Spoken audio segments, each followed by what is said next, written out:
Hello everyone, welcome to our lecture 2 of digital game marketing. Now this is the week 2, this is lecture 2 of this particular course, and I think it is better for me to give you some introduction about this course because some of you may be newly added to this particular course, and I would like to talk about something related to this course, and then we will talk about we will proceed to some official teaching here. Now first of all, I would like to apologize because originally I have prepared some teaching material, but turned out after these 2 days of teaching in CTU here, which I think that quite a lot of students like me talking about other things, which I will show you what I mean by other things. That's why I have completely revised what I have prepared for this particular week, and I will talk about it now. Now this is your Moodle, which I will have all the teaching material requirement, all the information provided in this website. Now you are a student of HKSYU University, so probably you already know how to operate this one, maybe more than an expert. So I need to learn this from you as well. Now for those who newly added to this course, you don't need to worry because I will repeat briefly something that I have mentioned in the previous week as some kind of recap, and then I will move on to talk about something that I have prepared for this week, and then I will ask you to do something. Okay, so for those who are lately added to this course, now this is our Moodle. Now you can always go back to lecture 1, which this Zoom is over, but I have my own YouTube channel, and as a usual practice, I will record my own lecture, I will record my own tutorial, and then put it on my own YouTube channel, and then share the link here, so that just in case you have missed the class, or you would like to do any kind of revision, or out of your own interest or curiosity you would like to revisit any of the lesson, feel free to go back and access to this YouTube. So just in case you are interested, this is my YouTube channel, which if you search Dr. Joseph, it should appear. If you search Dr. Joseph, it should appear.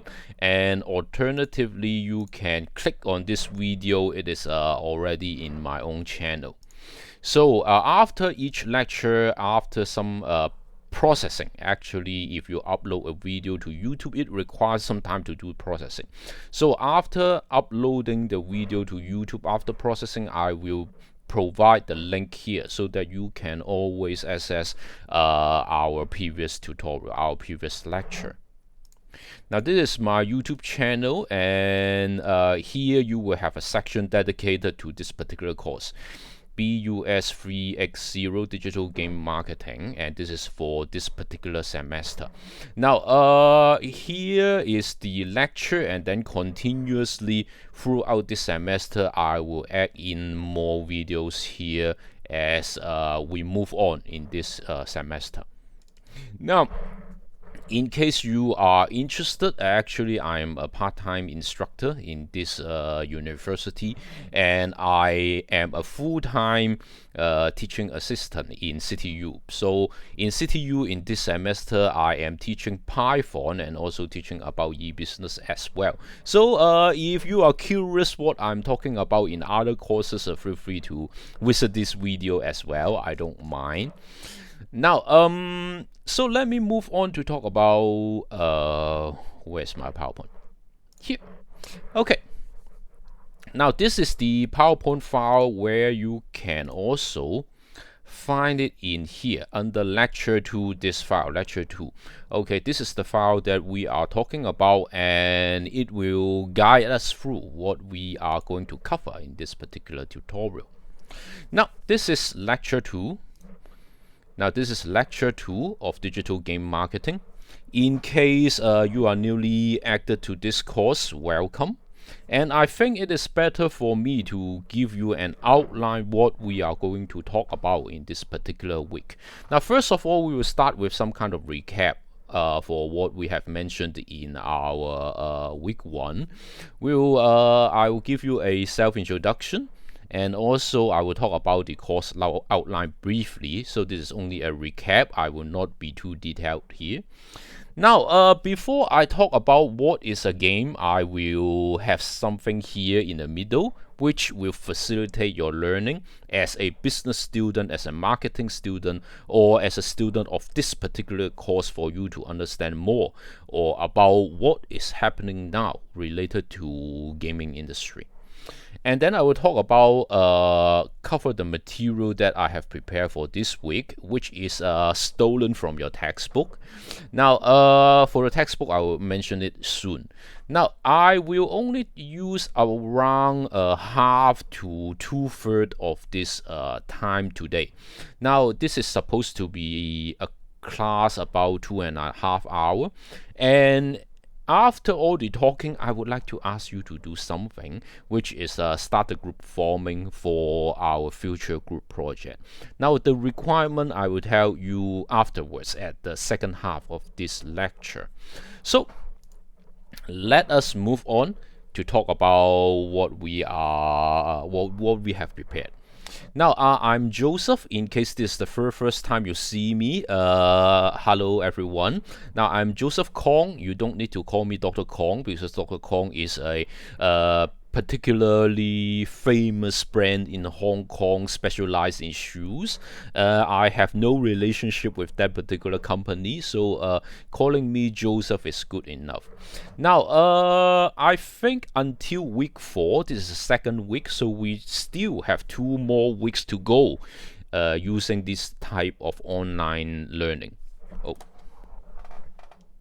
Okay, so using online or using Zoom to teach until week 4, and based on the latest announcement that I have received from the university, we are supposed to change back to face-to-face lecture in the campus starting from week 5. So no worries about it. We will arrange, and hopefully I will continue to record my teaching and put it on YouTube, and I hope that you enjoy this arrangement and you could always revisit what I have covered for each week. So do you like my YouTube video? So have you visited my YouTube channel and watched what we have mentioned in week 1? No? Not yet? Okay, no problem. It's always there. I have no intention to change it back to private. That's okay. What about the others? I only have one answer here. Okay, maybe you are a little bit shy. Then let me change to the view of my cell phone. So allow me to connect to my cell phone, and then I change it here.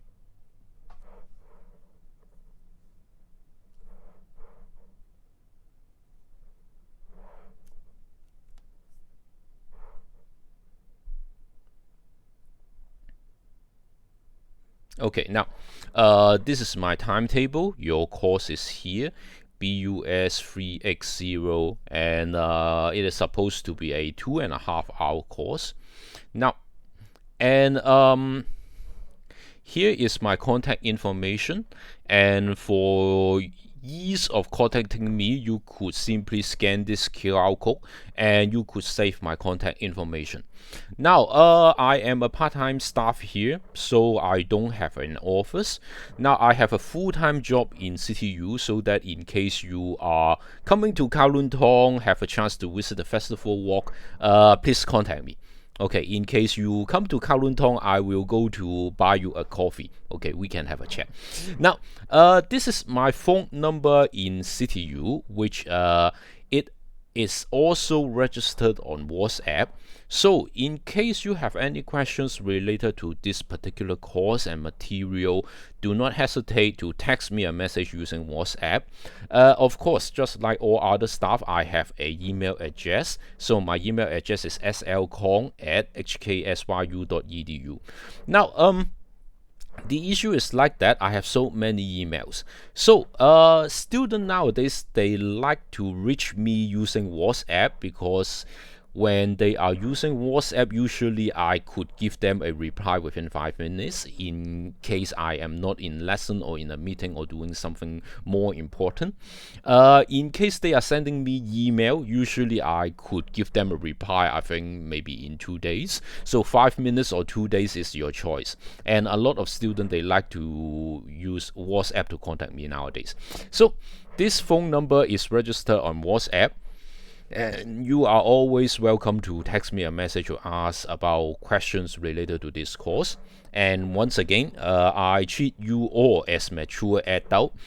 Don't expect me to give you a reply in the midnight. So I'm a normal person. I need to sleep, and in fact, I have more important thing compared to sleeping at night. So I will tell you why soon in this particular lecture. Now, this is my timetable. In addition to teaching digital game marketing in this particular university, I also teach Python and e-business in CTU. So just in case you are interested, you can watch the video on my YouTube channel. Okay, so let me show this one to you once again. So feel free to scan the QR code, save my contact. This is an easy way to reach me. Is that okay? Okay, now let me move on. Okay, now about this course, as I have already mentioned, all teaching material are already on Moodle. So every week I will have some kind of update. Oh, I think it's difficult to see this screen clearly. Maybe I will use this view, which is a little bit better. Now, as I have mentioned to you, all the course material are on Moodle. So I think you are already familiar with this Moodle. I don't need to repeat it once again. And also online classes will be on Zoom. So you have access to this particular classroom. Then lucky you are officially in this classroom, which means you have access to this particular class. Now, we have two textbooks, this one and this one. You can find it on Vital Source. And also all my lecture recording will be put on YouTube. So this is the link to my YouTube channel. Now for this particular lecture, lecture 2, now I will only record the first half of this lecture, because the second half of this lecture I will ask you to do something. So I think it will be very boring to rewatch it on YouTube, and I think this is irrelevant for you to do revision. So the second half of this lecture will not be recorded, so only record the first half about my teaching. Okay, so in the previous lecture, I have already asked you, you may have different reasons why you enroll in this particular course, and it is a very risky move because this course is new. So this is the first time we have digital game marketing in this university. So even CTU don't have this course. So it is a very risky move to join a new course. So some of you mentioned that this course has an attractive name. Maybe you would like to know more about yourself as a gamer, or maybe you are interested, you are genuinely interested in the gaming industry, or maybe you are planning for a career working in a particular company related to gaming, or maybe you would like to use game as some kind of tools in the future to develop your career. So all these are possible, and I hope to cover each area with let's say every week we will pick a topic and then we will do some kind of discussion. I will try to tell you what I know about this about that particular area of gaming, okay, especially in terms of digital game marketing. Now This course is about digital game, but not only we will talk about digital game, because sometimes we need to touch some concepts related to game psychology, motivation, and also about business. So it is actually a combination of several perspective in this course. So it could be from a company point of view, it could be from the gamer's point of view, it could be from other things. So every week we will pick a perspective, we will pick a topic, and then we will talk about it. Now this course will be about the cultural, social, economic factor on this industry, and also we will look at it from different angles. Sometimes we will talk about it from the developer point of view, sometimes we will talk about from a player point of view, sometimes we will talk about from the spectator point of view. Now during this lecture, sometimes just like what you have experienced in the previous lecture, we play some games. We will show you some games. I will do some kind of demonstration, and throughout this demonstration I will tell you what we could learn from it.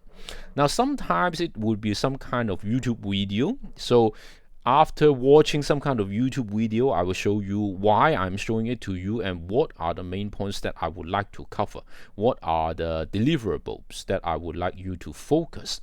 Okay, and also some explanation to the textbook. Now you are a university student, and to be more precise, you are a year 3 student already.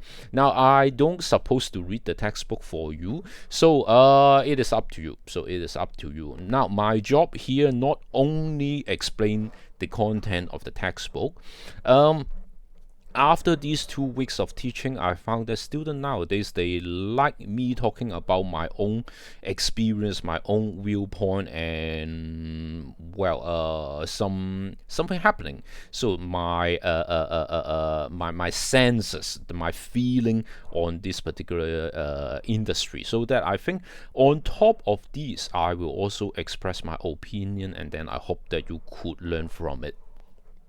Now here are the assessment criteria. That's why second half of this lecture, I would like to ask you to do some kind of group forming. So your group part will contribute 40%, your individual part will contribute 60%, so that this sums up to be 100%. Okay, now before I talk about what is a game, I would like to recap what we have mentioned in the previous week. Now, in the previous week, of course, I will not cover it in detail. We have already talked about it. In case you would like to know the detail, watch the video by yourself. Okay, watch my YouTube recording for the previous tutorial. Now, I will just briefly go through as a recap.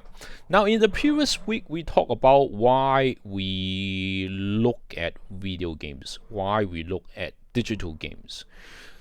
Why and what is meant by a business? Now, business is like a value adding process, which well, you could buy something at a low price, you could do some kind of value adding, and then you sell it at a higher price, provided your customer is happy to take it away from you.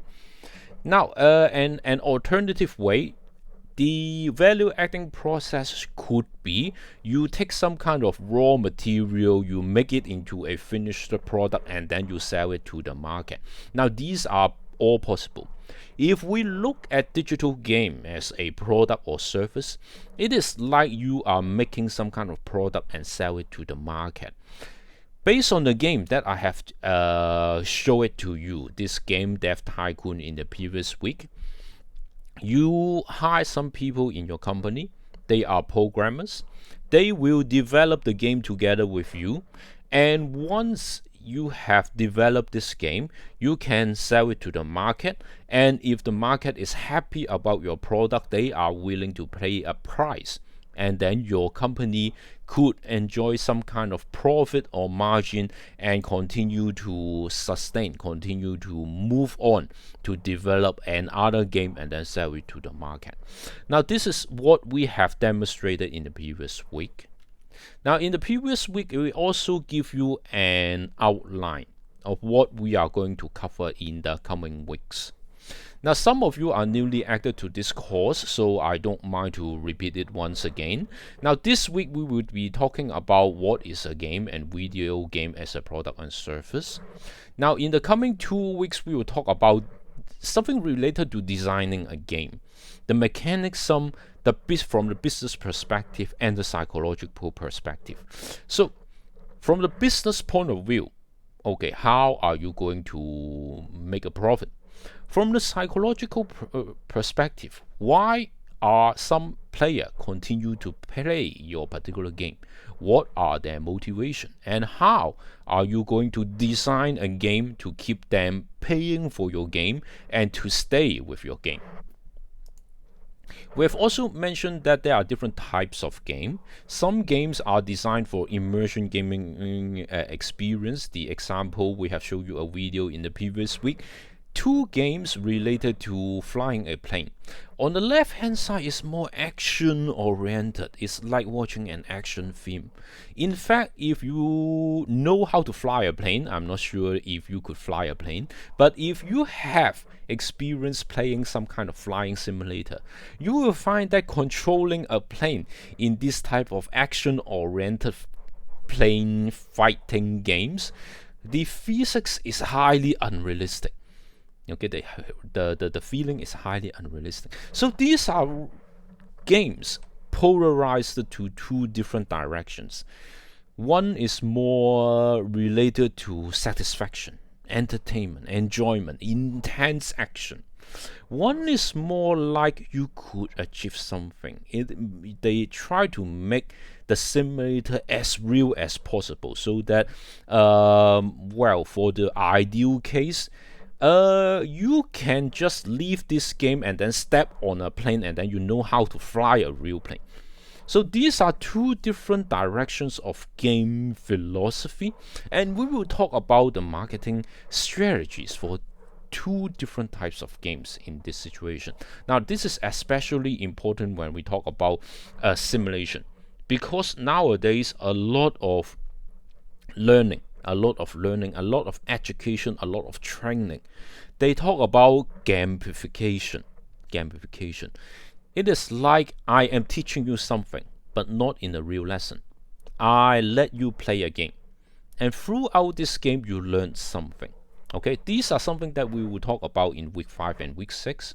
And also we will talk about different types of players. I will not go into detail now. I will go into detail in week 7, week 8, and week 9. But in case you are interested, you could go to watch this movie. So this is Ready Player One by this Steven Spielberg. So it is a movie 2 years ago, which is available on Netflix as well. And finally, before we end this semester, before your submission of some kind of individual or group assignment, I will talk about some kind of a derived industry.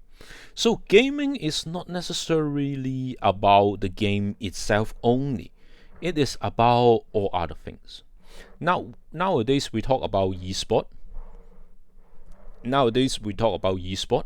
And nowadays we talk about a lot of gaming equipments. So in case you would like to have some kind of unfair advantages, maybe you will be interested to buy some kind of newly released display card, or some kind of this type of flight stick, which give you a very realistic flying experience, because this size stick is actually licensed by Airbus, the company who make the real civilian aircraft. Okay, so these are the outline that we are going to talk about in the coming up weeks throughout this semester. Now, this is the section that, before I move on to talk about what is a game. Now, most of you are BBA student. Most of you are BBA marketing student. So I think this course is only, how to say, open to BBA marketing student. How many of you are not BBA? How many of you are not marketing student? Any answers? So maybe you are a little bit shy. So you are from marketing. So all of you are from marketing.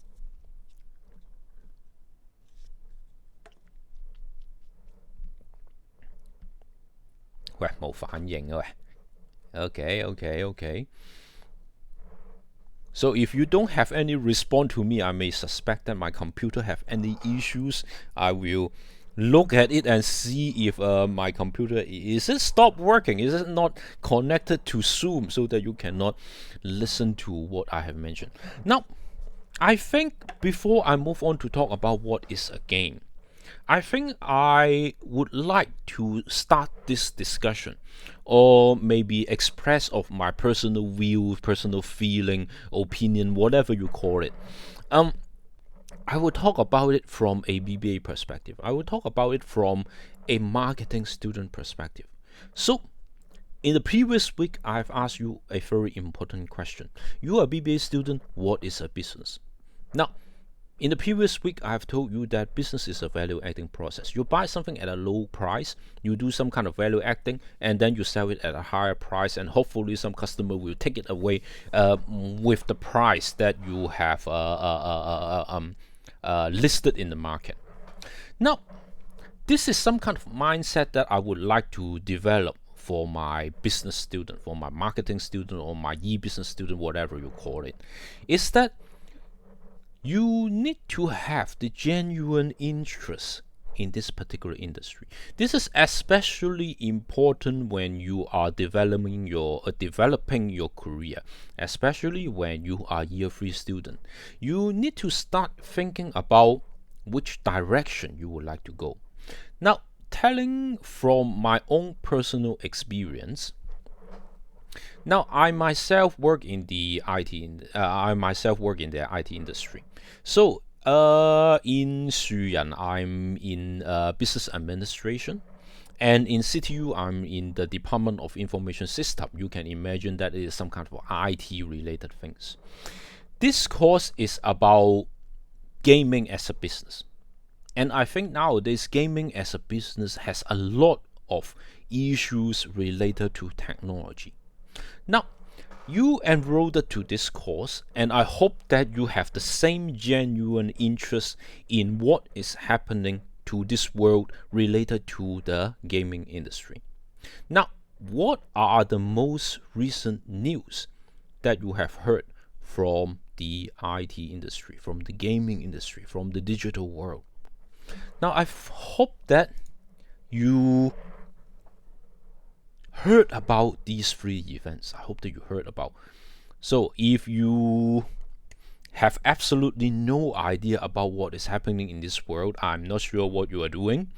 And I hope that every day you spend some time to read the news. Okay, I hope that every day you spend some time to read the news. And more importantly, read the news like a business person. Read the news like a business person.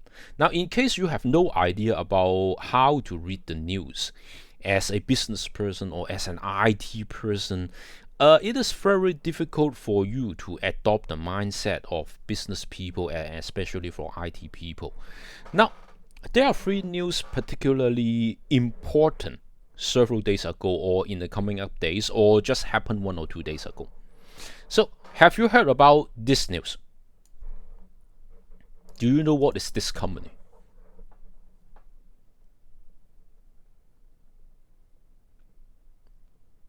Okay, so what is this company?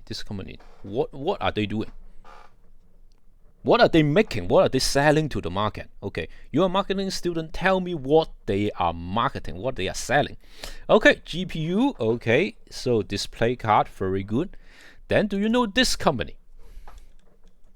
Have you heard about it? Have you heard about ARM? No idea about ARM. Now, for the first news here, now it is partly related to gaming and partly related to IT, but very important to the whole business environment, especially for the IT world. Now, some of you very good know that you are in the digital game marketing course, and you know that NVIDIA is the one who actually make display card and market display card, and that is very important for modern days computer gaming, which requires a lot of graphic processing.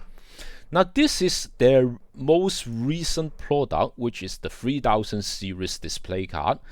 Not sure if you are planning an upgrade, which I'm not sure. I'm also looking forward to their 3080. I'm also interested in their 3080. Maybe I will also upgrade my display card for the computer here.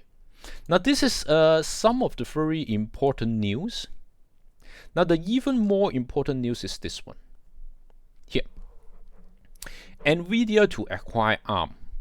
So this company, you know what they are making. Now this company, what are they doing? Now ARM is a company. How many of you are using Android smartphone?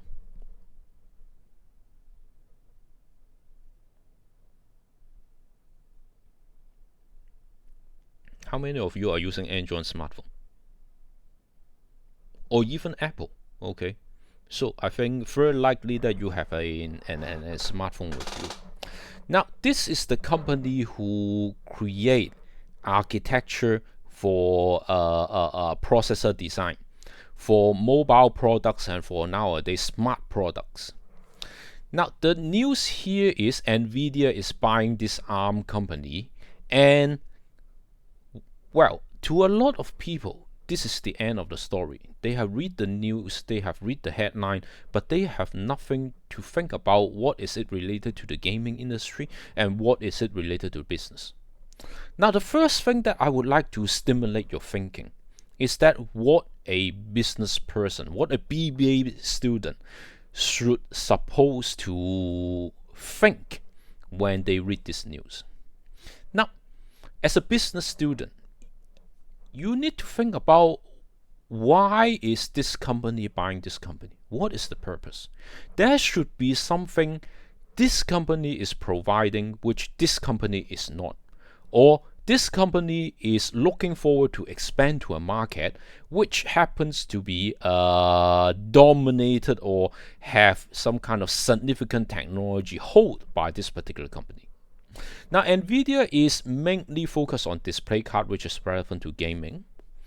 ARM is the company who design processors, okay, who design architectures. So Apple, Android, so Apple use their own processor which is based on the ARM architecture. Android mainly use the Qualcomm processor called the Snapdragon, which is also based on this ARM architecture. Now people, well, from the business world, people from the IT world will think about this. Why is this company buying this company? Now NVIDIA is a company specialized in graphics. Then very likely NVIDIA would like to start start to fight in the mobile market, start to fight in the smartphone market. They try to have the synergy effect by having some of their 3D processing technology put into the mobile CPU. Or another way, they try to borrow some of the technology from ARM, or maybe combine it with their recent product like AI, like cloud computing, all these type of things. So this is how business and IT people look at it. And if you are a game developer, maybe you can anticipate in the coming years, maybe 1 or 2 years, you will see there will be a significant improvement to 3D graphics in mobile gaming, okay, compared to nowadays. Or you can also think about in the future, in addition to Intel and in addition to AMD, NVIDIA may be the third company who release processors which works together with that display card, and you can build a desktop, you can build a gaming computer accordingly. Okay, so this is the first thing that I would like to stimulate your thinking, especially, well, this is something that I expect from business student. You are BBA student and you supposed to think like a businessman. Now, the second thing. Now, how many of you are using Apple products? You use a Mac, you use an iPhone, you own an iPad, or you are wearing an Apple Watch. 有冇人用 Apple 嘢啊？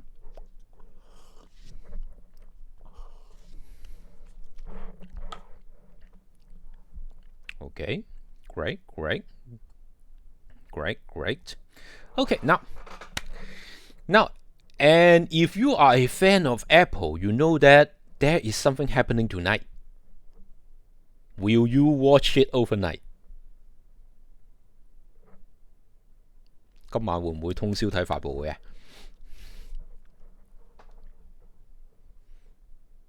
Now, do you know that tonight has an event? Okay. now I like. Okay, I like your reply. Okay, now let me go to Apple's website. So Apple's website is like this now, and it's almost time. Now tonight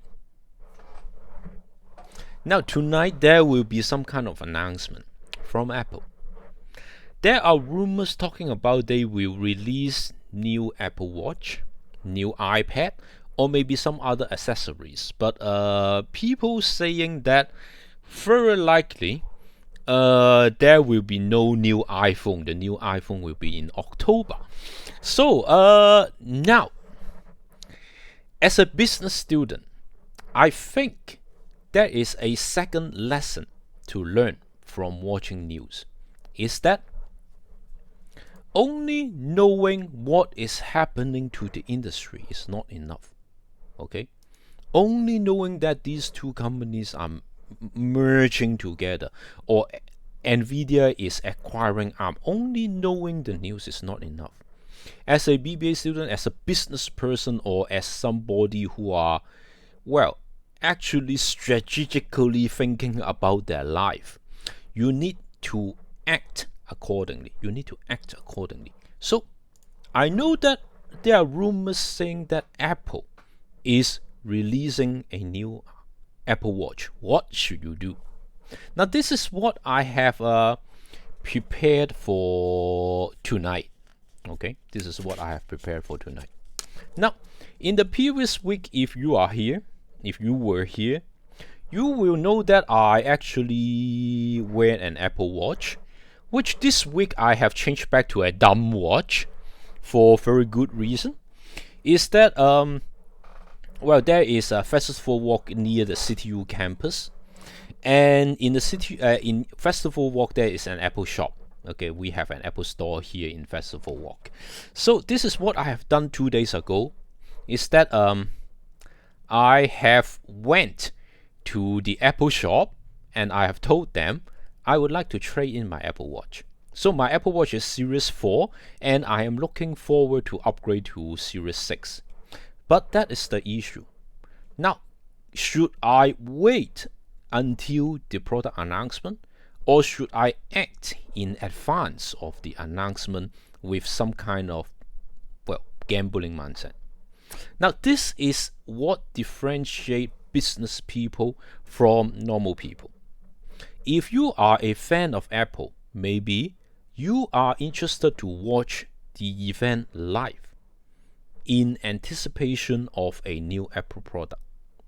For business people, they will use an investment mindset, which means they will try to obtain the highest value possible, which means, just like me, I know that there is very likely a new Apple Watch is going to release to the market tonight or announced tonight. When a new product, when a replacement product is being announced, the old product, the second-hand market price or the trade-in price will drop. So, in order to obtain the highest value, highest remaining value of my Apple Watch, 2 days ago I have go to the Apple Watch. I have go to the Apple store and then I've traded in the Apple Watch, so that I hope that it will contribute the highest remaining value for me in order for me to upgrade to a new Apple Watch. Now this is the second thing that I would like to talk about for this one, the second news. Okay, business people, BBA student, marketing student, you need to develop this type of mindset, which is forward thinking. You don't think backward. You don't wait for a news to occur. Smart people, before the Apple event, before NVIDIA, there are rumors saying that NVIDIA is going to acquire ARM. They have already bought shares of this company. They have already bought shares of NVIDIA. They have sold their Apple device in advance before the product announcement. Okay. Now, I think I don't talk about this one. I think you already know about this one. So Microsoft is no longer in a deal, and TikTok picked Oracle as their technology partner in the US and hope that TikTok can continue to operate in US market. Okay.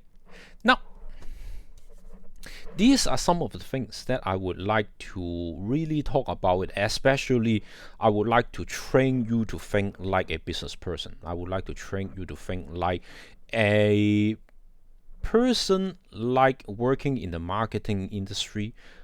When you anticipating something to happen, remember, okay, not wait for the news. You act before that happen. Okay, you act before you happen. You act before the news become true. Okay, so now this course is about game. So we have some news about game. What about this one? Now, you need to actually have some kind of thinking related to the market. When you consider investing in some kind of market, when you consider investing in a particular company or a particular industry. Now, I think a lot of you, okay, you live with your parents. How many of you, your parents is trading shares, buying stocks from the Hong Kong Stock Exchange or whatever? Okay, 佢哋有炒股票，有幾多個你哋嘅 parents 係有炒股票啊？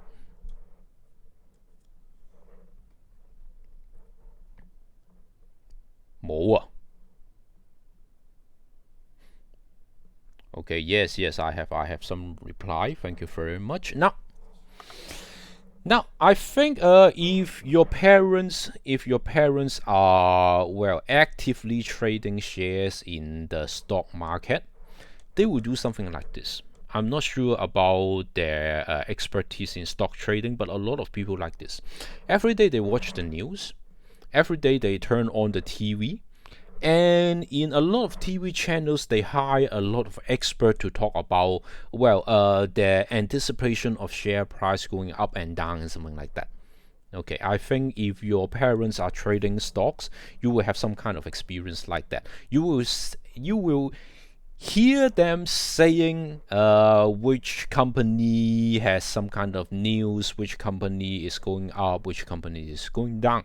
There are a lot of this type of chat if your parents or your friends are into this type of stock trading. Now, let me tell you something. Now, this course is about digital game, and there are some kind of digital game giants. They are big players in this market. Now, when I talk about big players, these are some of the examples. Let's say Electronic Arts, Activision Blizzard. Now, in fact, these two companies are American company. Ubisoft is a French company. Okay, this is a company in Europe, a French company. So these two companies are American developer, and actually their shares are available in the US stock market. Now, if you here. Okay, so this is how I actually manage my investment, but that is not the main point for today. I would like you to, let's say on Yahoo Finance, you can type Electronic Arts. The trading code is EA. Here it will show you something related to this particular company. The most important large number here will be its stock price. And also, you could have some kind of view about what is happening to this stock. So that this is 1 month data, this is 6 month data, this is 1 year data. Okay, And in general, the stock price is going up. Well, this is something that happened in the last week, which is a little bit exception. We can look at this 6-month data. Now, I think you know that the employment market is not good now, but this is actually subject to different industry. Some company, they actually benefit from this pandemic. Now, there are companies like Apple, companies like IT companies. If you invest in Zoom, this company, you will earn a lot of money. Now, because of the pandemic, okay, people stay in their home. People do not have social life as usual. One of the entertainment that they could enjoy is to stay at home and buy games with their credit card and then start to play games. EA is one of the company who actually benefit from this type of pandemic, and you can see that in general the stock price is going up. Now, there are another company here which is called Activision Blizzard here. They are also listed in the US, and this is their stock price. We can also look at this 6-month data. In general, is also going up. So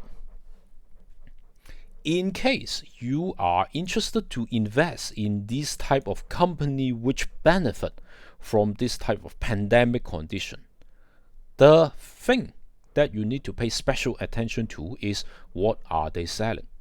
Do you know what are those games that will soon release by Electronic Arts? I have no idea. In fact, I have no idea. I know that Electronic Arts release a lot of sports games, but I am not really anticipating games that are released by Electronic Arts. Sorry. Now, this Activision Blizzard. Okay, so these are merged from these two companies, and they have some big titles coming. I think they have the new Call of Duty. I think Blizzard will soon have other games like Diablo 4.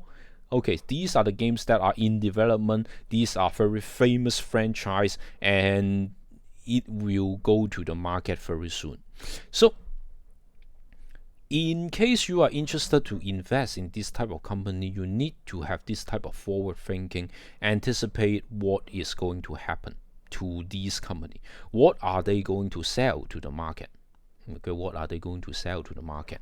And Ubisoft here, I think they have other big titles coming. I think the new Watchdog. Okay, the new Watchdog is also going to the market as well. So these are the companies. These are some kind of big giants that you could also invest. Okay, or in case if you like, you could try to see if you can find a job there as well. Now, some student in CTU, they asked me something. Okay, now I think a lot of you know that this time this display 3000 series display card released from NVIDIA, okay, is very powerful. Okay, and also in terms of pricing, they are very reasonable.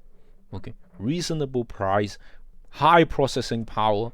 And some of the students in CTU here, they asked me about something. Okay, Joseph, what is your opinion about the decision or the new product released by NVIDIA? Why are they doing that?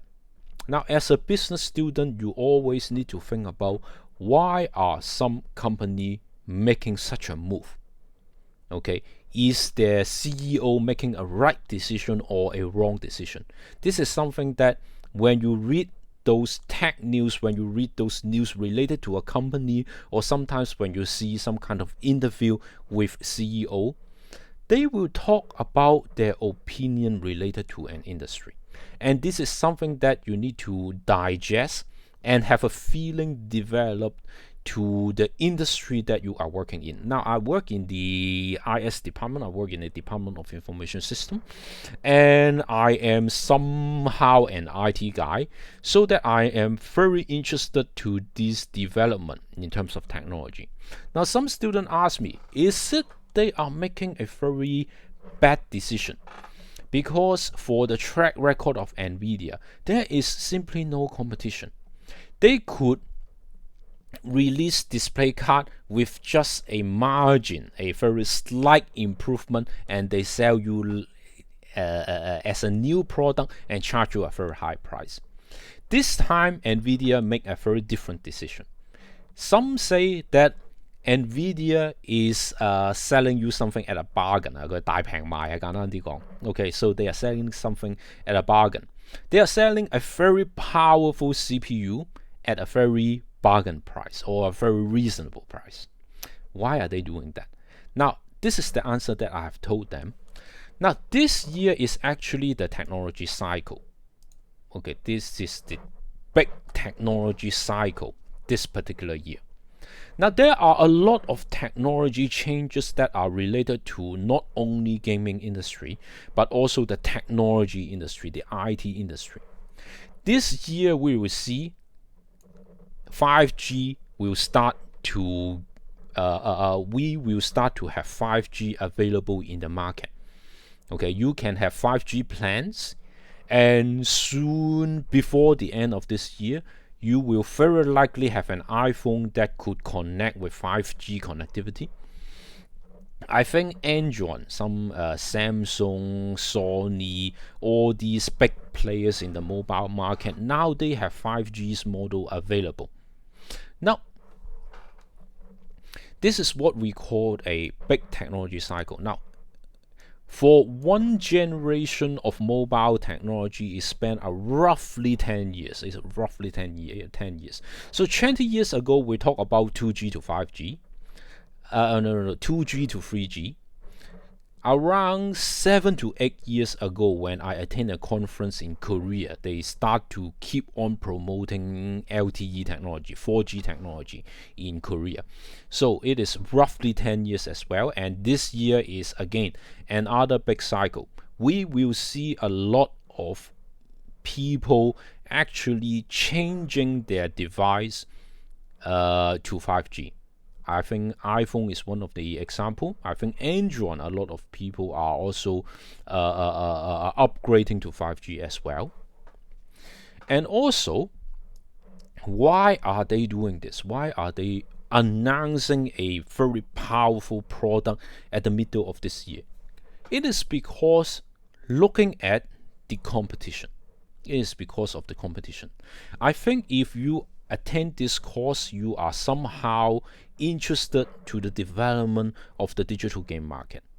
I think one of the very important news this year is that in the coming November, you will see new PlayStation, and also you will see new Xbox.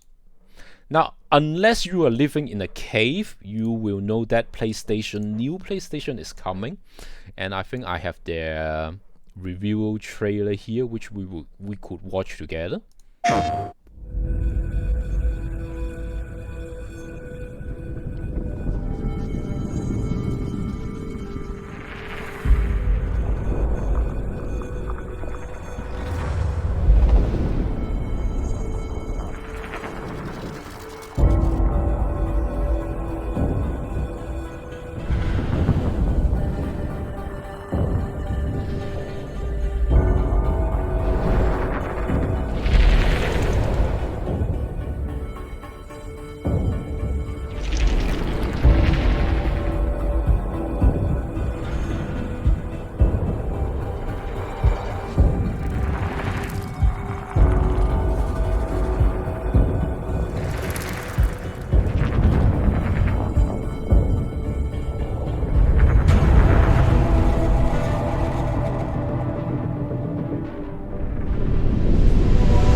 Okay, so a lot of people think that this is a new router. Okay, a new router looks like a new router.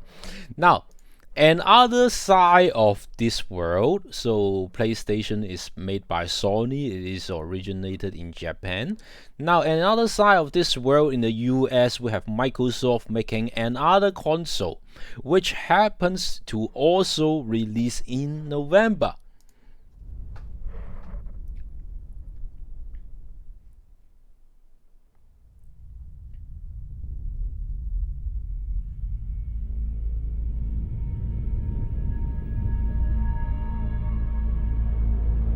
Let's suppose that you were able every night to dream any dream you wanted to dream. And that you could have the power within one night to dream 75 years of time.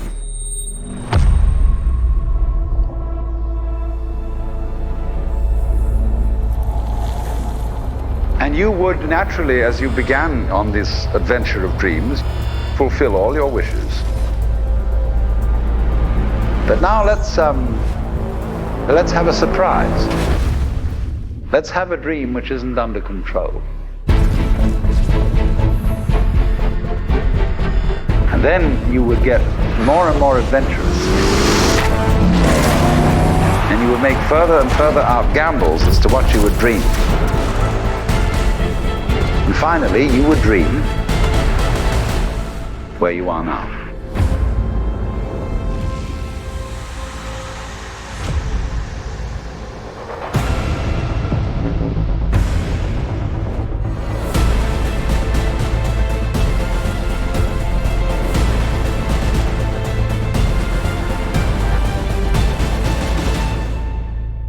Okay, so sounds very fascinating. Now, as a business student, you always need to develop this type of sense. Why are some company making such a decision? Now, this year is a big cycle. We have new connectivity, we have new consoles, and that's why NVIDIA, before people are making decisions related to buying a PlayStation or a new Xbox for this Christmas, they want your budget. They want your money to upgrade your display card for coming up big games. Okay, so instead of spending money here, they want you to spend their money here. Now, business people, they think a step ahead. Say, for example, NVIDIA has a rival called AMD. Okay, they are competitors. Now, NVIDIA already made their move by announcing their 3000 series display card, and also in the previous year in their 2000 series display card, they start to have ray tracing technology put into their display card. And rumors say that AMD will soon, I think in these 1 or 2 months, will release their new RDNA 2 display card, which are competitive with the previous generation of the NVIDIA display card. Okay, or maybe even better for the compared to the previous generation. Not sure if they could compete with NVIDIA 3000 series, but surely they will have new product for the new market. Now, and also business people will think ahead by thinking about the supply chain. Now, remember I have told you that business is a value-adding process.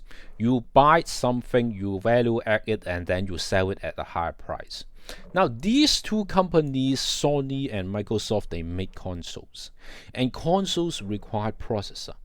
Who is the provider of their processor? It's in fact AMD. So, AMD has their processor powering actually the next generation of two competing companies, so two competing consoles. Now, a lot of people anticipating these market movement, this market in the coming Christmas, they will buy stock of AMD at a low price. Okay, at a low price, in anticipating of new graphics card made by AMD, and also the release of these two next generation console. Now finally, I would like to talk about the rumored Nintendo Switch Pro. Now this is a little bit different compared to Sony and Microsoft. Nintendo, they now only make mobile gaming system, which is this Switch. The Switch can be switched to a desktop console, but that is another story. Now, these two consoles, their processor is made by this company. Nintendo Switch and Nintendo Switch Pro, rumored to be there will be an upgrade to Nintendo Switch. Their processor is made by NVIDIA. Okay, so this is the general idea of what will happen in the throughout the semester. So this semester will end in December. We could have a look of what is going to happen and how many of those that I have mentioned will become true throughout the semester. So I will not lie to you. I do not have a crystal ball, but these are my predictions, and let's see what will happen. Okay, so we could have a gambling. Okay, we could have a bet. Okay, we could have a bet. Now, these are something that I would like to stimulate your thinking.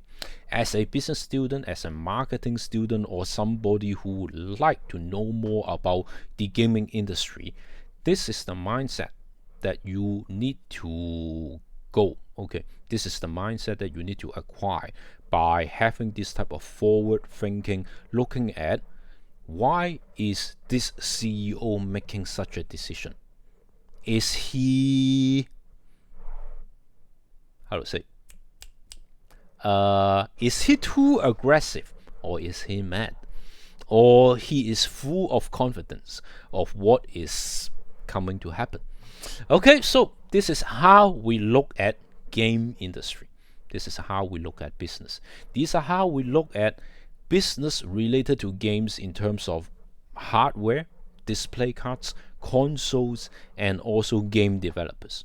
Okay, now let me move on. Now, before I talk about what is a game, okay, we start with, this is a university, and I'm supposed to talk about something very academic. So we are not only talking about the news, not only talking about my personal experience, but we also need to talk about something more academic. Now, I would like to start with some kind of history lesson by talking about what is a game. Okay, what is a game? Now, it all happens at the beginning in MIT. So MIT is a very famous university in this world, and in fact a lot of very strange pioneering technologies and idea came from this very famous university. Now, it all begins with a game called Space War, which I think if I only show you these tags, you will punch my face. I will have my face punched. That's why I have this video here, which I would like to show it to you. Talks about the very first game in history. Okay, so let me close these, which are irrelevant now. Okay, here. I would like you to briefly watch this one. This is a long video. This is a long video. I will show you something related to this particular computer and the very first game in human history. Hiding somewhere is the master of the... Okay, so this is the guy who actually maintained this computer system, which holds the very first game. Now, this is the very first kind of monitor. And you can see that these two control panels here, which happens to be a game controller, the very first game controller. PDP-1. Good morning, Lyle. Good morning, Mark. Right, and so you have been restoring this thing actually before the 1401, right? So that started before we did. Yes, you can actually read the label on my shirt here, and I'll actually tell you the dates. PDP-1 was built by a company named Digital Equipment Corporation, which we typically call DEC. Right, and it's... Okay, so it is a long ago. Now you can see that there is a lot of punch cards here. Now, in those days there are no magnetic storage, and not to mention that there are USB drive. There is no USB drive. Now at that time, memory is being stored in punch cards, and these strips are punch cards which stores the program to be run by this particular computer. So in order to load this game, he need to load this punch card into the system, which will eventually become a program that could be run in a So Steve kept working on it. So for it's all assembly, instruction by instruction, so very efficient programming. This is all of Space War. This is all of Space 4K. All of, yes. Guys, this is how everything should be Okay, so this guy is going to load up this game, and this game is actually stored in punch card which are in paper form. programmed. Tell that to the Microsoft here. That's right.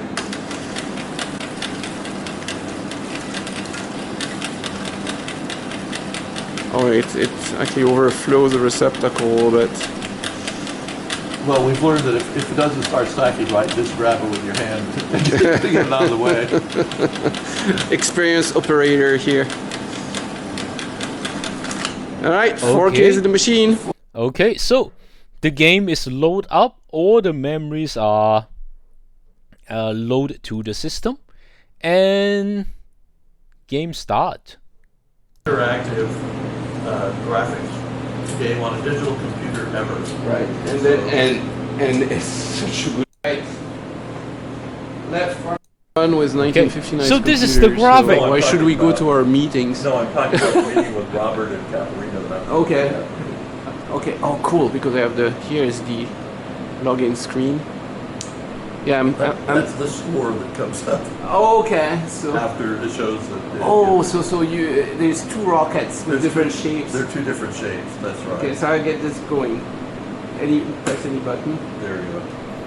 Okay. So this game is about two spaceships surrounded by a star. So there is a star, so that these two spaceships will affect by the gravity, and these two spaceships will shoot each other and see how many times the controller actually crash. Now this is the very first game in human history, which happens to be in early 1960s.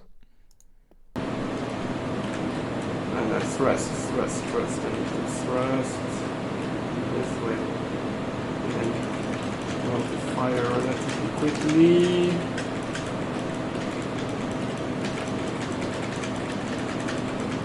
Haha! Not me. Okay, so it happens that one user lost this round. Now this is the very first game in human history which are actually invented. I think there will be some kind of a history. No. Okay, so I think it is in another video that I have provided here.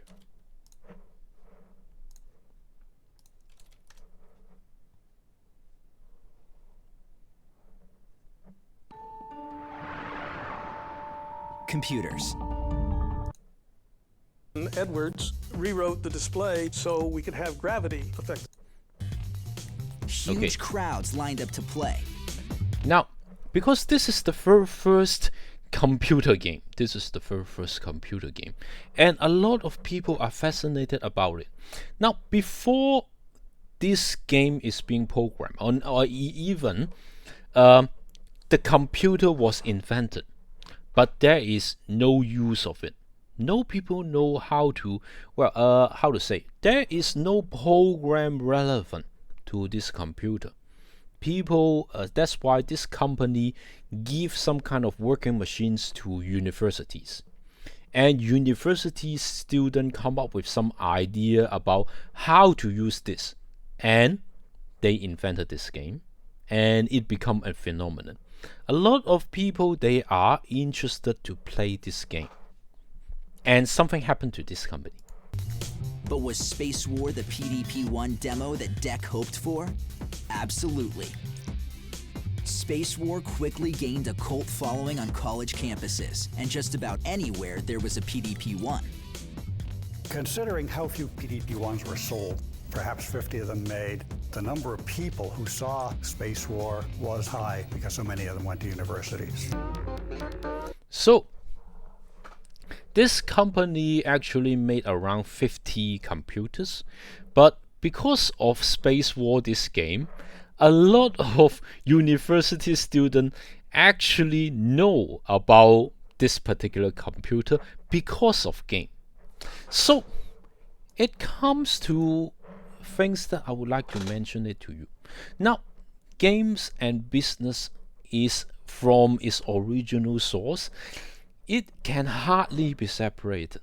Now, because of this invention of Space War, it actually indirectly helped promoting this company and their computer, just because of this very first computer game. Now, there are some videos that I would like to strongly recommend you to watch. It happens to be Netflix, and because it's on Netflix, it's very difficult for me to show it here. There is some kind of copyright issue, but I can't show you which one to watch. Now, in case you have subscribed to Netflix, you can search High Score. Now, High Score is a documentary about digital games. There is 6 episodes talk about 6 different things. This one talk about the origin of game. This one talk about the origin, boom and burst. This one talks about the origin of gaming. Why are people playing some kind of games? This one talks about competition.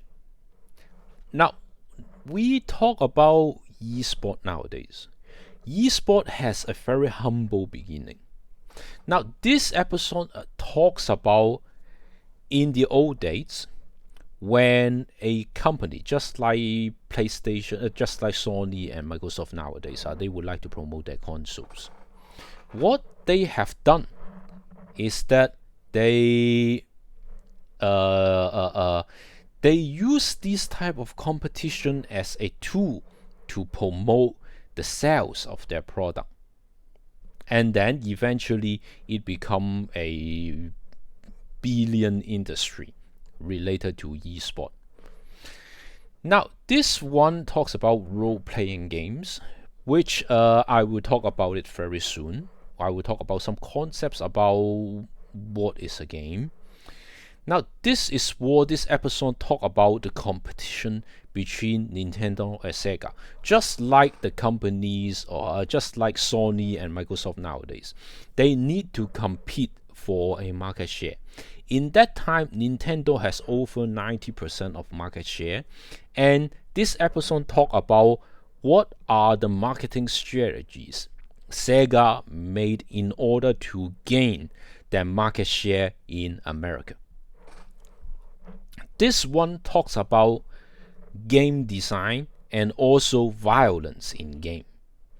Because of some kind of fighting games and because of some kind of mature content in games, eventually games become regulated. What kind of things, or some kind of grading standard?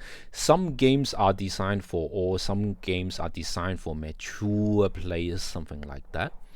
And finally, this one level up talks about games actually originated from text-based, and then with 2D graphics, and then eventually become 3D graphics.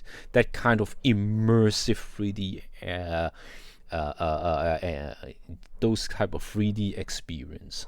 So these are something related to this documentary, High Score. So in case you are interested, I will strongly recommend you to watch this. Now, I think before I move on to talk about from the academic point of view what is a game, I think I need to give you a break here. I have been talking about a lot of things for 1 and something hour, so I think I need to take a break, and also I would like to give you a 10 minutes break here. So I think I will pause here, and please come back at 4:10. Okay, please 10 minutes past 4, please. Okay, so I will pause the recording here. Okay, so welcome back, and we will continue our lesson. So please do give me some feedback. Please do give me some feedback.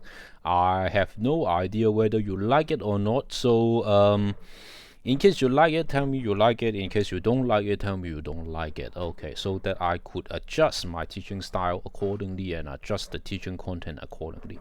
Now, once again, this course is totally new. That's why a lot of things are very flexible. In case you like to know some aspect related to games, or in case you would like me to continue to use this style, or you would like to be more academic, just let me know. Okay, feel free to do it. Feel free to do it. Now, let us continue to talk about what is a game. Now, a game is not necessarily digital. A game is not necessarily digital. It could be something like tic-tac-toe, or it could be something like Assassin's Creed. But from here to here, well, it looks very different. Now, there are a lot of games which are, well, I use it as some kind of teaching aids for my teaching. Let's say here I have some kind of mastermind. This is some kind of game. You could have Rubik's Cube, okay. And also as simple as some kind of typical playing cards. Okay. These are some of the things that you could consider as a game. Now, of course, this one and this one really looks a little bit different.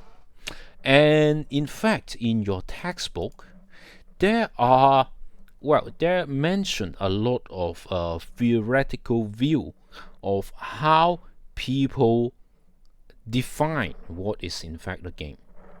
The key idea is there is no one single definition or one single statement which could describe what is a game. Different people, different scholars, they have different interpretation of what is meant by a game. And we look at it from different perspectives. One perspective is from the theoretical point of view, and other perspective, it could be the categorization, the genre of game. So I think in your textbook it mentioned quite a lot of these scholars and also some kind of history, and I will not read it out one by one. I will just pick out those which I feel really interesting, and I think it is important for you to know related to understanding this game. Now, once again, in case we have some kind of examination, I do not like those type of answers, or I don't like those type of questions that require you to do some kind of reciting. Okay, you don't need to recite anything. So I like to have questions related to analysis, viewpoints, and all those type of things. Okay, well, this is because I myself is not a person with good memory. That's why I'm not able to do it, and I will not ask my student to do it. So I'm a person with very bad memory, but I could analyze a lot of things. Okay, I could analyze a lot of things, and especially I do a lot of I read a lot of things related to games, and I read a lot of things related to IT as a business. So here there is a lot of different people look at what in fact is a game. Now, from a very traditional point of view, a game need not to be digital. Say, for example, chess, tic-tac-toe, and tennis, these are games. But why are these being considered a game? Now, from the historical point of view, there is no clear conclusion. From a historical point of view, there is no clear conclusion.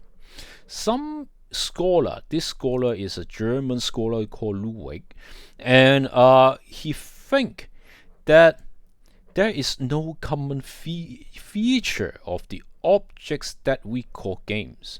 They just think that it is he just think that it's nothing more than family resemblance. Let's say, for example, game A has certain type of features, game B has certain type of features, game C has certain type of features. game A and game B have certain types of similarities. Game B and game C have certain types of similarities, but game A and game C, there seems like there is nothing overlapping. So it is very difficult for him to come up with a conclusion about, well, what in fact is a game. Now, there are scholars who oppose to this view because he is a German scholar, and German, the language that this scholar used, do not clearly categorize or do not clearly define what is formal and what is informal playing. Okay, what is formal, what is informal gaming. So can you consider two kids messing around as some kind of playing or game? Or can you consider tennis as a game? So it is very difficult for this person to have a clear definition of what is a game. He could only observe that, okay, I know that game A is like that, I know that game B is like that, I know that game C is like that, I know that A and B has some kind of similarities, but game A and game C doesn't seem to have some kind of similarities. So there are also other scholars who he expressed another type of view, which is called the magic circle. This person is a Dutch scholar, and he think that game construct a magic circle which separate the game from the outside world. What does it mean? It means that this game is bound to some kind of virtual world, some kind of boundaries, that games is happening inside this boundary and has no effect from the outside world. Now, from the gaming point of view, when you play a game, it's like that you are bound to the rules. You are bound to this world created with this game. Let's say, for example, when two person is playing chess, they are bound to this chessboard with numbers or with a fixed number of pieces, and two person is bound by the rules set in this world. Let's say a pawn is moving forward, you have bishops that are moving in diagonals, you have knights that walk in other ways, something like that. Now they call he called this is some kind of magic circle, but there are other people opposing to this view, is that it takes time for you to play this game. There are some kind of psychological influence from this game to outside this game. Let's say if you were defeated, then maybe your emotion will be a little bit sad or depressed after playing this sort of game. So this is the easiest way to explain this idea. Now, I think in 1958, a French philosopher started to have some kind of idea related to modern gaming. Okay, he think that he used the sociology of play to interpret what is a game, this Roger, and famously divide game into 4 categories. So he think that games fall into these categories. Let's say it could be competition, it could be a game of chance, it could be a game of imitation, and it could be game of vertical. And also, all games exist on a continuum between playfulness and formal. Now I will explain these further.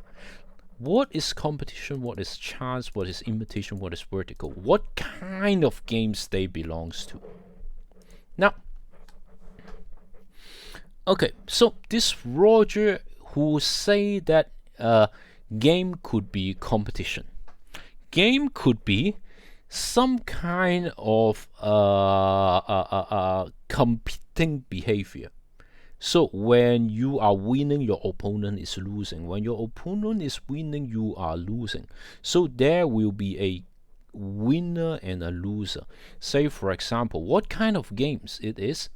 It is some kind of hide and seek. So whether you are being caught or not, so it determines so that with competition, skill is very important. Skill is very important to determine whether a player is successful or not. Let's say hide and seek, they require some kind of observation skill or whether you can run fast or not.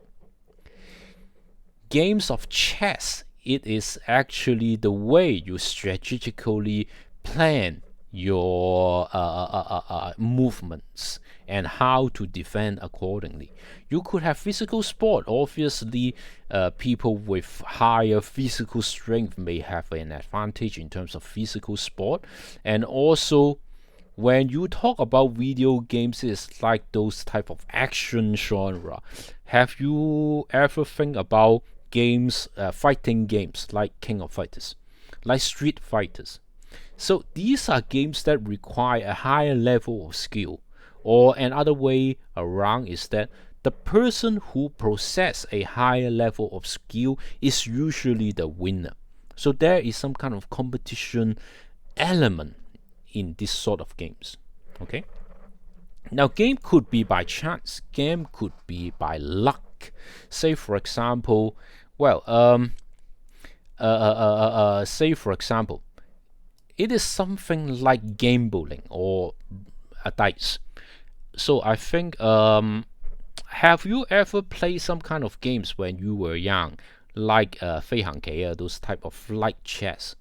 Okay, so these are game of chance. It is being determined by rolling a dice, and you could not, how to say, and you cannot control the outcome of a dice. Now, there are also some classical adventure games which are also rely on this type of randomness. So the chance, the luck here play an important role, just like gambling. Okay, you cannot, when after you have shuffled the cards, it is very difficult for you to guess what will happen related to this game of chance. Okay, so luck is a very important aspect in this type of games, games of chance. Now, it could be games of imitation. Imitation means you pretend to be someone. Now, there is a lot of role-playing and adventure games in this market, which you could pretend yourself like a medieval knight. You can pretend you to be a magician.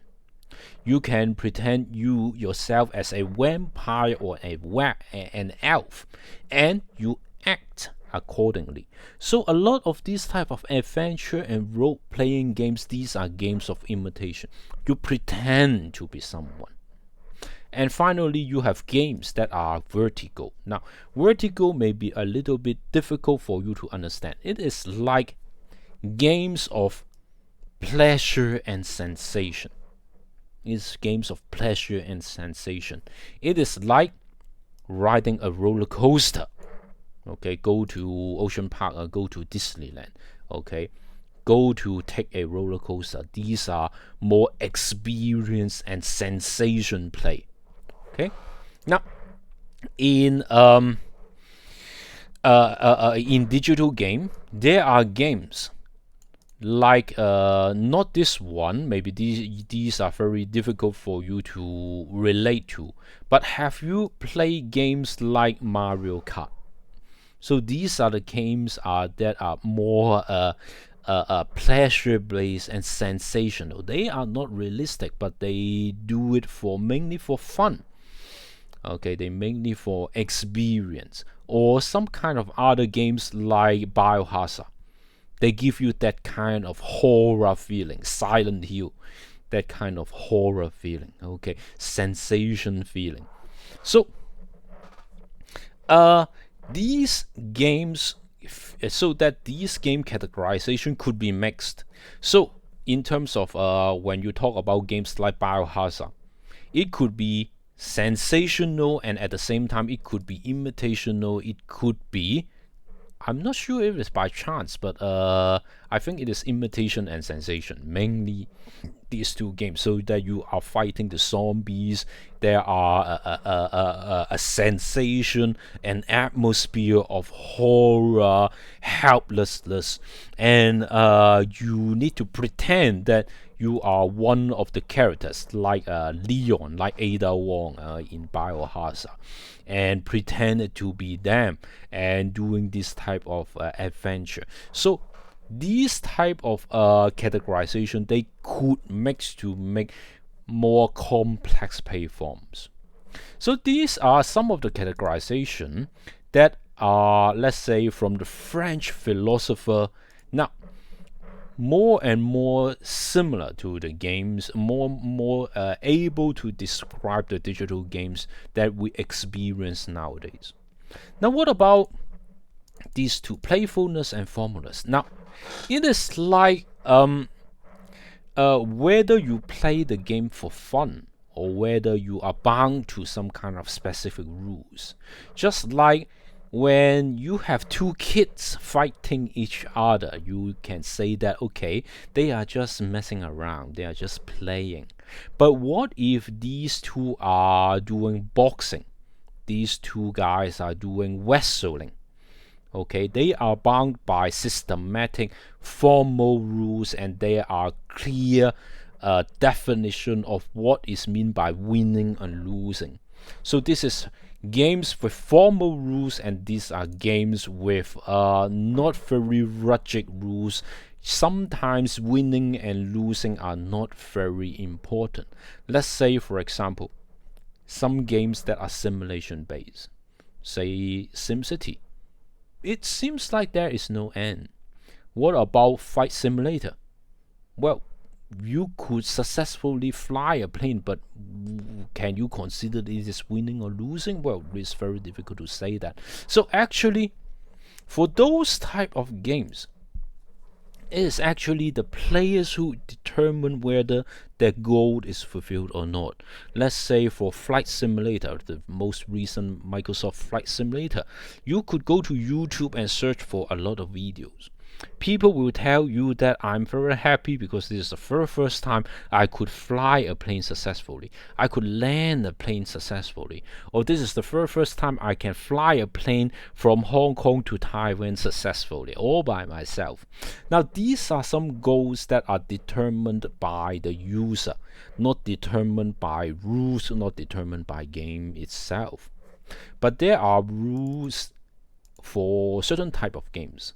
Like for chess and sport, okay, there are certain, let's say playing a chess, maybe there are certain types of moves that you need to recite. There are some kind of rules that a piece could move and could not move. There are determining conditions of whether you win or lose. Let's say if your king was taken, then you lose the game. Okay, this is the objective. And this is very clearly defined for these type of formal games. So games could be for fun, games could be very formal. So this is the contribution from this French philosopher Roger. Now, I have been talking about a lot of very traditional, philosophical, theoretical thinking about what is a game. But what about some modern idea about what is a game? Some modern ideas about the game. Now, game historian, this David, he has a book called Ends and Means. Now, once again, I would like to tell you that games are very difficult to define, and that is very difficult for you to find somebody who could tell you what is a game with only one sentence. Usually scholars, philosophers, they describe games with their characteristics, or the way a user is engaged, or whether rules are being set in this particular system. Say for example, game historian David, he talks about game has something called an ends and a means. So end means that game is a contest, okay, with a goal that only one player or team could achieve. That means competition. That means there are certain fixed rules for a player or a group to win a game. Okay, and if you are winning, the other competing teams will be losing. So there will be only a fixed number of winners. And also means referring to the game equipment and rules. So this is start to align with something that we are experiencing today. So you can see a lot of professional gamers, or if you pretend to be a professional gamers, you like gaming, you will buy a lot of gaming equipment like better display card, like gaming mechanical keyboard, gaming mouse, and something like that. And even nowadays they have gaming headphones, something like that. A lot of accessories which claim to be designed for professional gaming purpose, and they put beautiful lighting to a lot of these. Okay, now what about others? So there is an argument from this game designer Chris. Okay, so he has another book called The Art of Computer Game Design. Now he thinks that game address the fundamental aspect of video games to achieve a conclusion that will withstand the, I don't know how to pronounce this word, of time and changes. So he thinks that there are 4 features for video games. Now we start to talk about video games, we start to talk about digital games. French scholar, he talked about traditional gaming. At that time, computer was just being invented, and I think they have the first game, which is in the early 1960s, the Space War. Here, they talk about the art of computer games, specifically talk about computer game, and he thinks that video game has 4 common features. It is representation, interaction, conflict, and safety. Now, to be more specific, what is it about? Now, games, when we talk about games, it could be representation. Representation means that games being about something else is not real. Game is not real. Game pretend to be real, but it is not real. Okay, you try to use game to do something which is not real. You could pretend to be a mage. You can pretend to be a knight. Take Diablo as an example. You can be a witch doctor. You could be a barbarian. You could be the necromancer. Okay, so this is representation. Now, game has to interact with the player. Game has to interact with the player. When you are making a decision, the game will respond accordingly. When you make a decision, and you will influence what will happen in this virtual world. This is what we call inference. So when you move your character, maybe a monster will come to chase you. Maybe when you pick up an item will disappear from the map and it is holding in your hand. So this game should interact with you. This game should interact with you. There will be some kind of conflict. Conflict doesn't necessarily means that player to player conflict. It could be player to environment conflict. I think you have heard about some terms related to PvP and PvE. Player versus environment, player versus enemy, and player versus player. So PvE, PvP. So conflict doesn't mean that you are always in conflict with another person. You could be in conflict with the environment. There should be something stopping you in this virtual environment.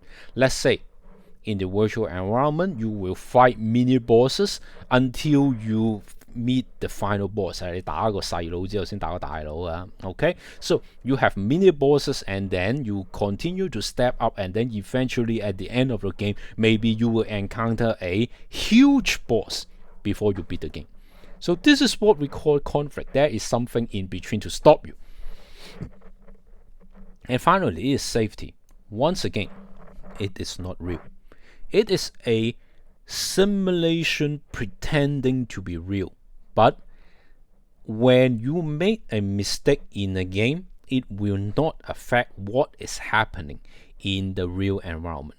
Let's say you could lose a war, you could lose a battle in the StarCraft. You could lose a war in those type of strategy game in a virtual environment.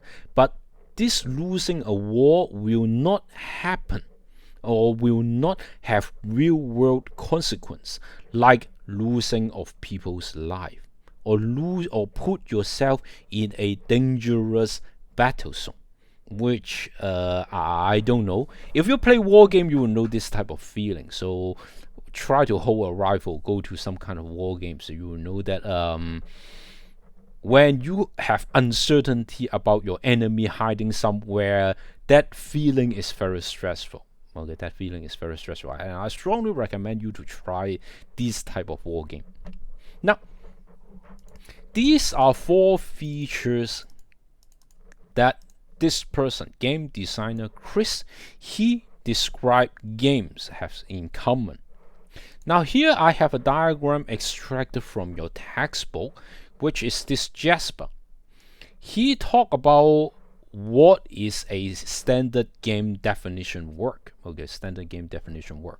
So what is a game? So this is very important here. What is a game and what is not a game, and what is marginally a game? So what is difficult to consider what is really a game but in fact is not a game. So this diagram describes all these type of things. So if you are talking about we have some kids telling some story, well, it's not a game. When you have some kind of hypertext fiction, maybe you are reading a book, then this is not a game. Now, what is a game? Games has fixed rules. Games has a variable outcome. So game's outcome is not fixed. Okay, you can win a game, you could lose a game, or you have different ways to win a game. Okay, so there are variable outcomes. The outcomes is, this term is a winnerization, which means the outcome is something meaningful to you, is something valuable, so that winning means winning. Winning will give you happiness. Winning will give you more gold or more money. So there is some kind of meaning related to winning. Winning is associated with something beneficial to you. Okay? You need to have a player effort. You need to have an effort in order to win a game. Or if you don't have effort and you can still win a game, you don't have satisfaction. You will not have satisfaction if you pay no effort at all and still able to win a game. Then I'm not sure if it's a game or not. So for Rubik's Cube, I think that is a very satisfying. I need to recite this form once again. I don't know how to finish the final part, but once for the first time you are able to solve this Rubik's Cube, it is very satisfying. Now,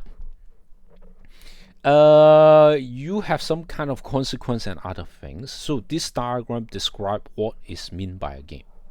Now these are roughly, from the academic point of view, how to define a game. Now there are other categorization of what is meant by a game, and I think the easiest way for us to look at it is I try to open Steam. So I try to open Steam and give you an idea. So this is my Steam, and in case you are interested, these are the games that are in my collection. So I play, well, not a lot of games compared to use. I think in your collection there may be more. So I have some kind of action games. I like this game actually very much. This is called Bloodstained. It's actually the spiritual sequel to the action game called Dracula X. Okay, I have Ace Combat 7. Of course, this is something that I've shown you in the previous week. I have some first-person shooter, but I don't have the most latest one, because the most latest one is on another distribution network. Call of Duty Remaster, and also the upcoming Call of Duty Black Ops Cold War, these two games will release in Battle.net, the platform of Activision and Blizzard. So I don't have it, sorry, but I do have some games related to the Call of Duty, especially this Modern Warfare series. I have some variation remaster of this type of strategy games. So I play this game, probably you know my age. Okay, probably you know my age. I have some other very simple game, and this is the game that I have shown you previously in the previous game, in the previous week, and also I have others. Now here, if you click on this store on Steam, you could highlight browse, and here you have some genre. This word is called genre. It's like a categorization, a family, or games with the same characteristic. You can group them together. This is called a genre. So here you can see some action, adventure, casual, indie, massive multiplayer, racing, RPG, simulation, sports strategy, and also others. Now, for people who are not working in the academic world, they just play games. Maybe they don't care about these type of academic definition related to game. Maybe they are not interested.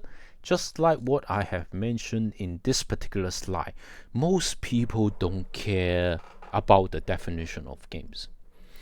Most people, they know categorization of games, the genre of games, and they know that which type of games that they are, well, what type of games they prefer compared to others. So that maybe you like action, maybe you like adventure, and maybe you are people of my age. Now my nervous system, my response response speed is not fast enough, no longer smart enough. Maybe I need to migrate to other type of gamings that require less action, less refractive nerves. But for you, you are still young, maybe you can continue in playing those type of games which requires a very fast response. Now these are some kind of general categorization for a lot of people. And I think most of you already have some idea about what is meant by action games, what is meant by adventure, what is meant by strategy, and what is meant by process oriented. So these are games not related to having a goal. These are related to enjoying the process, like simulation, like flight simulator, sandbox game like building a city in SimCity. So these are some of the games that I will recommend you to have a look, in case you have no idea about that categorization of games. Let's say, for example, if you have no idea about what is adventure game, strongly recommend you to go to YouTube to type myth. Okay, and you will have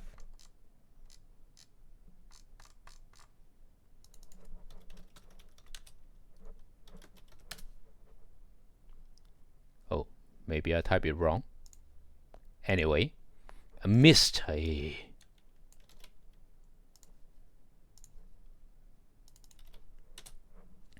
Okay, so this is a very classical adventure game, which is very old already, but this is actually the spiritual ancestor to a lot of adventure games, to a lot of 3D adventure games.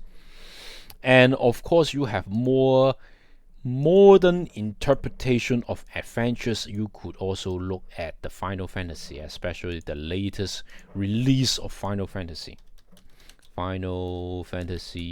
7 Remake, something like that. Okay, so here you will have some idea about what is meant by adventure game. If you have no idea about adventure game or no idea about gaming, I don't know why you are in this particular course, but in case you would like to know more about what is adventure games, you could look at it, and you could also look at others. So we have some kind of sports, action, and simulation.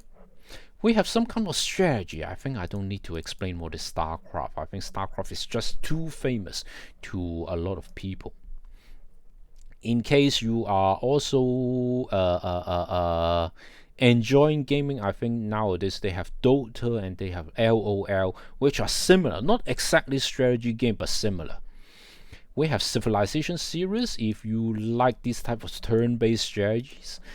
And also, not only Civilization, if you like turn-based strategy, I have one here, which is called Into the Beach. This one. Okay, this one is also a very interesting game that you can have a look.